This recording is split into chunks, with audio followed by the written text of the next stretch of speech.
बता दिए मैंने, है ना। चलो, ये होता है पूरा कंजक्शन का सारांश। जैसे कंसिक्वेंटली को हम क्या बोलते हैं, देखो कंसिक्वेंटली का अर्थ काय के अर्थ में यूज किया जाता है, ये अतः इसलिए के अर्थ में यूज किया जाता है। नीदर नॉट ना तो ना, ठीक है ना। सो दैट का इतना की, सो एच का इतना जितना, वेदर और या, ठीक है ना। एज सून एज जैसे ही वैसे ही, वेरेवर जहां कहीं भी, वेरेवर का मतलब कहां होता है, जहां कहीं भी। वेनेवर का मतलब क्या होता है, जब कभी भी, क्या, जब कभी भी।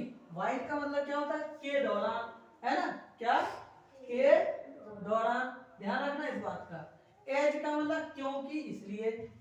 एज वेल एज का साथ ही साथ, मतलब दो क्रिया क्या होगी, साथ साथ होगी, ठीक है ना। सो हेंस मतलब ये क्या, इसलिए। जैसे मान लो कोई बात हमने बोली, कोई बात हम जानते हैं, मतलब किसी कार, मतलब जैसे कोई बात है, ठीक है ना, मतलब किसी कारणवश वो काम हो गया, मतलब मैं धीरे चला इसलिए मैं क्या हो गया, धीरे चला से गिर पड़ा नहीं, मैं धीरे चला इसलिए ट्रेन छूट गई, है ना। इस प्रकार से इधर और या तो या, मतलब सीधा ये है कि यहाँ पे दो में से किसी एक का चुनाव होता है, आइदर और, या तो तुम चाय लोगे या फिर कॉफी। समझ आ रही बात। बोथ है, बोथ मतलब दोनों, एंड भी और, ठीक है ना। टू टू मतलब इतना की, एज एज इतना जितना, ठीक है ना। इसके बाद एज सो जैसा वैसा, नो सूनर देन जैसे ही वैसे ही, स्केर्सली स्केरली स्केरली वेन मुश्किल से की। अब इसको हम हार्डली वेन भी लिख सकते हैं ना, अगर इसके अर्थ में हार्डली वेन का यूज भी कर सकते हैं।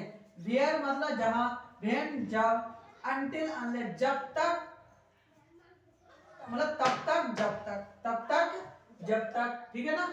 लीस्ट शुड, लीस्ट मतलब ऐसा ना हो कि, मतलब ऐसा ना हो, मतलब हम बोलते हैं ना वरना, ठीक है ना।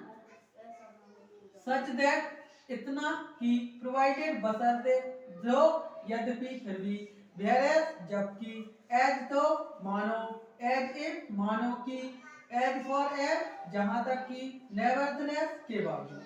मतलब सीधा ये है कि अपन ने ये क्या देख लिया, इनके बेस मीनिंग देख लिया है, ठीक है ना। अब इनका यूज देखेंगे कि इनको सेंटेंस में यूज करते कैसे हैं। समझ आ रही बात। तो हम अब देखेंगे इनके सेंटेंस को, ठीक। चलो नोट करो फटाफट। कितने बच्चे बचे अभी जिन्होंने नोट